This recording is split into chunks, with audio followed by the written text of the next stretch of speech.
అయితే ప్రధానంగా ఉన్నటువంటి బీసీ 42% రిజర్వేషన్ ఎప్పుడైతే అమలు చేస్తామని చెప్పిల్లో కేవలం ఇది బీసీలకు అంకితమయ్యే ఛాన్స్ కాబట్టి కేవలం రిజర్వేషన్ కేవలం ఉద్యోగం పదోన్నతి మీదనేనా కేవలం రాజకీయంగా అంటే మీరు దీని మీద మీ సమాధానం ఏంటి సార్? ఇవన్నీ వాళ్ళ రాజకీయ స్టంట్లు బ్రదర్. నేనేమంటున్నానంటే సీఎం కూడా అంటున్నారు సీఎం కూడా స్టంట్ తర్వాతనే వాళ్ళ కేటాయింపులు జరిగిన తర్వాతనే న్యాయబద్ధమైనటువంటి కేటాయింపులు జరిగిన తర్వాతనే మిగతా నోటిఫికేషన్ ఏదన్నా ఇస్తున్నామని అంటారు. దాని మీద మీ అభిప్రాయం? ఇప్పుడు వాళ్ళు గతంలో గ్రూప్ 1 వేసారు, అది హైకోర్టులో మెట్టు ఎక్కి ఇప్పుడు ఆడనే పడి ఉంది.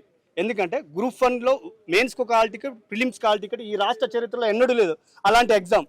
ఇంతవరకు మీరు చూస్తున్నారు చరిత్రలో 2 హాల్ టికెట్లు ఇచ్చిన చరిత్ర మొన్న జరిగిన గ్రూప్ 1 జరిగింది. అంటే ఏంది మీరు అసలు టీజీపీఎస్ ఏం పని చేస్తుంది అంటే గడ్డి బిక్తురా? టీజీపీఎస్లో మీకు గవర్నమెంట్ నుంచి జీతాలు ఎత్తుకుంటారు, మా నిరుద్యోగులకు మీరు చేయకపోతే ఎందుకు? మీ సాంకేతం దేనికి ఇస్తుర్రు?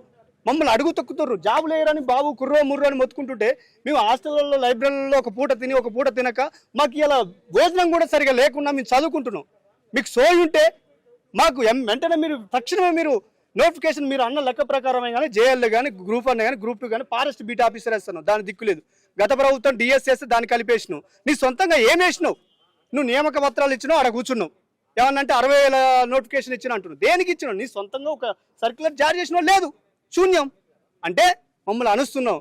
అదే 500 ఫీట్ల అడుగు లోతుకు మేము తొక్కుతాం. మిమ్మల్ని మామూలు తొక్కం నిరుద్యోగులం తొక్కుతాం. మళ్ళీ మీరు కోలుకోలేరు. ఫుట్బాల్ మునిగేదాకా తొక్కుతాం.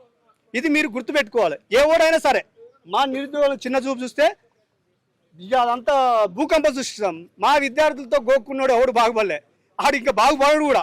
మా స్టైల్ వేరు ఉంటుంది. మాతో గోక్కుంటే వానికి చెప్పే గత అయింది.